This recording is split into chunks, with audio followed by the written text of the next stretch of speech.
आप सभी का भौतिकी की प्रायोगिक गतिविधि में स्वागत है। चलिए आज का प्रायोगिक गतिविधि शुरू करते हैं। चलिए मेरे पास एक बॉल है, आप लोग बताइए इस बॉल का त्रिज्या कैसे निकाल सकते हैं? सामान्य स्केल से करके दिखाइए जरा। अच्छा जी, ये तो नहीं हो रहा है। अब बताइए क्या ये सही तरीका है? नहीं। और बताइए और सोच के बताइए कैसे निकाल सकते हैं इस बॉल की त्रिज्या? करके दिखाइए वाला। चाची, ये तो इधर उधर हिल रहा है। क्या ये संभव है? नहीं। वर्नियर स्केल की काल्पना, क्योंकि जब हम वर्नियर स्केल से इसके त्रिज्या निकालने का प्रयास करते हैं या व्यास निकालने का प्रयास करते हैं तो हम देखते हैं ये बीच में हो रहा है, एकदम एडजस्ट हो रहा है, ये गारंटी नहीं, क्योंकि कभी इधर हो जाता है कभी उधर हो जाता है।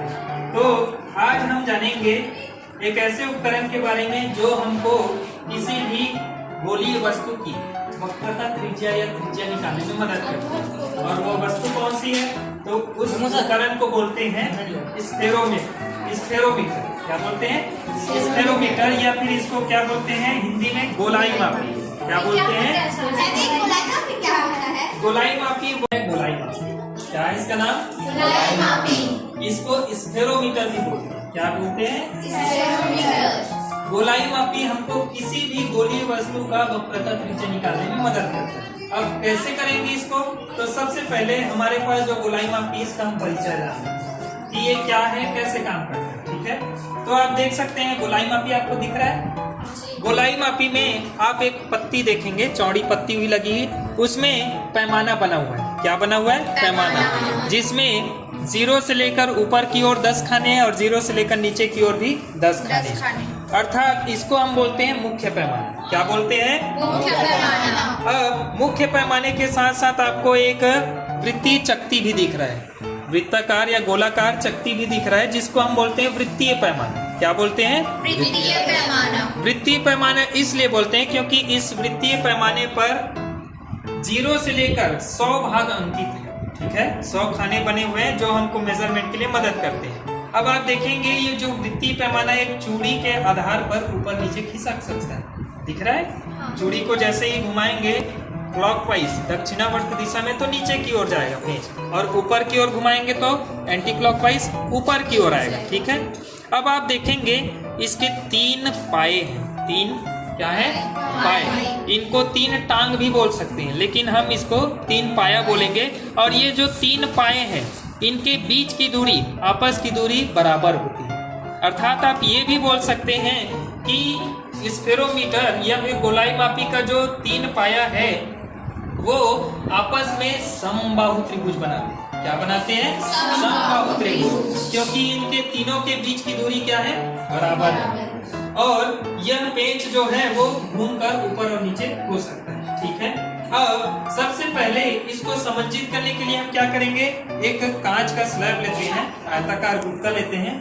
उस कांच के गुटके में हम इसको इस तरह व्यवस्थित करेंगे कि इनके तीनों पाए और जो बीच का जो पेंच है, चूड़ी है, वो एकदम सटीक कांच के स्लैब को, कांच के आयताकार गुटके को छू ले।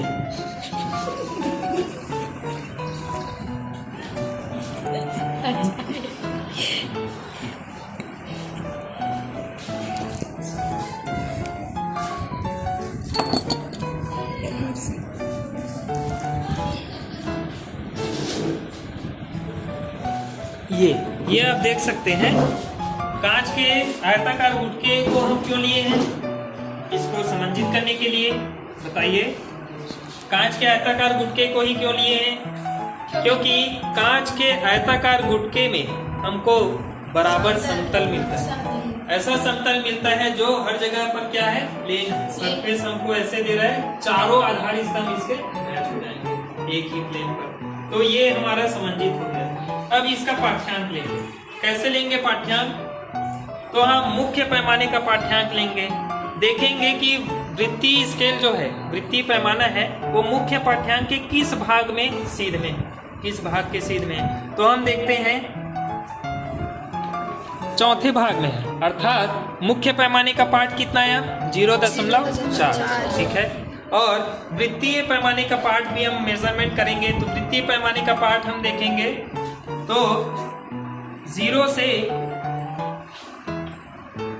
विपरीत दिशा में चला गया है। देखेंगे कितना विपरीत चला गया है, तो 0 से 90, 90 के बाद 80 और 83वें भाग में आ गया। अर्थात वृत्तीय पैमाने का पार्ट क्या हो गया हमारा 83। अब इसको हम सारणी की मदद से निकाल सकते हैं। आप देखेंगे तो हमारे पास 2 सारणियां हैं जिसकी मदद से हम वृत्तीय स्केल का पार्ट, वर्नियर स्केल का पार्ट, मुख्य पैमाने का पार्ट ले सकते हैं। अब होगा क्या इसमें, जैसे ही हम इसको समतल सतह पर मेजरमेंट ले लिए तो वो हमारा पाठ्यांक भी कर रहा है। ठीक है, अब इसको इससे कैसे नापें, ट्राई करें। तो पहले हमको इसके छुरी को थोड़ा ऐसे पीछे करना पड़ेगा घुमाकर। अब इसको हम ध्यानपूर्वक, सावधानी पूर्वक इसको ऐसे अरेंज करेंगे, ऐसे बिठाएंगे कि इसके जो 3 पाए हैं वो अच्छे से इनको टच करें सभी ओर। ये आप देख पा रहे हैं तीनों पाए गेंद की सतह पर टच कर रहे हैं। ठीक है, अब हम वृत्तीय पैमाने को घुमाकर ऐसे अरेंज करेंगे कि वो भी गेंद की सतह को क्या करने लगे, टच करने लगे, या फिर गेंद की सतह को वो भी क्या करने लगे, छूने लगे।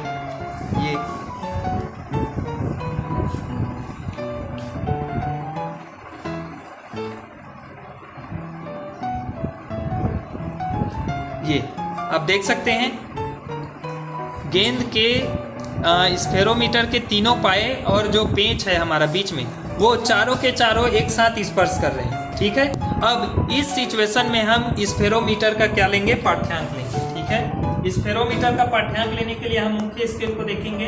तो मुख्य स्केल का पाठ्यांक कितना है, देखिए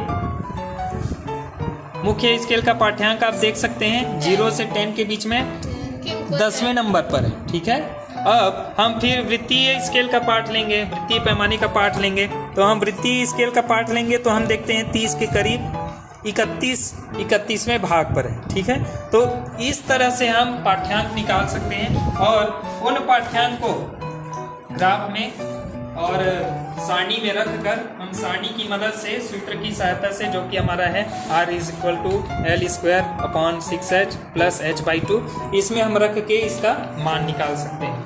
तो यह हमारा था आज का प्रयोग। स्फेरोमीटर की सहायता से, गोलाई मापी की सहायता से किसी भी गोलीय वस्तु का वक्रता त्रिज्या ज्ञात है। तो अब सभी को समझ आया जी। तो अब ऐसी गोलीय वस्तु का वक्रता त्रिज्या निकाल सकते हैं आप जी। इसका उपयोग करेंगे गोलाई मापी या स्फेरोमीटर। ठीक है, चलिए आज का हमारा यह प्रायोगिक गतिविधि यहीं पर संपन्न करते हैं और अब आपको प्रैक्टिस करने के लिए हम यहाँ पर स्फेरोमीटर दे रहे हैं। ठीक है, चलिए, धन्यवाद।